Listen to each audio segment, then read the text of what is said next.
I'm sure that by now, most Bahamians would have heard of the very serious criminal allegations that have been leveled against the Honorable Peter Turnquest, Deputy Prime Minister and Minister of Finance. And while we don't know whether these allegations are true or not, these allegations, however, are the most serious allegations that have ever been made against a cabinet minister in the history of the independent Bahamas. And by their very nature, they make it impossible for him to continue as Minister of Finance for several reasons. The first reason is that Peter will find out that these allegations make it impossible for him to effectively represent the Bahamas on an international stage. This is what happened when the government of Romania was faced with similar accusations against their former Minister of Finance, Darius Valkov.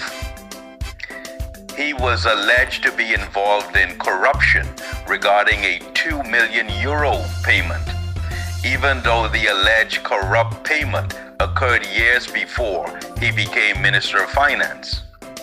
What we will find out, like Romania found out, is that the Bahamas will increasingly become isolated by the international financial community, and Peter, on a personal level, will be regarded as persona non grata, or an unwelcome person, when he represents the Bahamas abroad.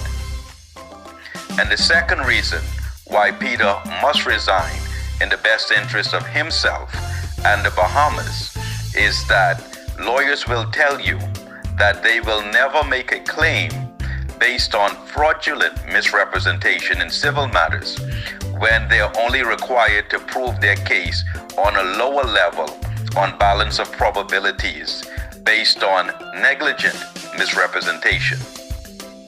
In other words, Michael Scott, QC, former F&M candidate, F&M Meritorious Council member, is saying that in his mind, he believes that he can win his case by proving that his deputy leader was involved in fraudulent activities. And so the Westminster system of government is quite clear in these matters. Cabinet ministers must resign based on serious criminal allegations. And while there's no doubt that this story will continue to dominate the news cycle, this will also require the Prime Minister and other cabinet ministers to be distracted from the work that they're doing when they're going to be asked whether they still have confidence in the Minister of Finance. And since these allegations are a problem under the Westminster system of government, the answer to the problem also lies with the Westminster system of government. The best thing for Peter to do in order to protect his reputation and the reputation of the Bahamas is to resign from office as soon as possible so that he can devote his full time and his full efforts in declaring his name. And perhaps by doing so, he can also salvage his political career.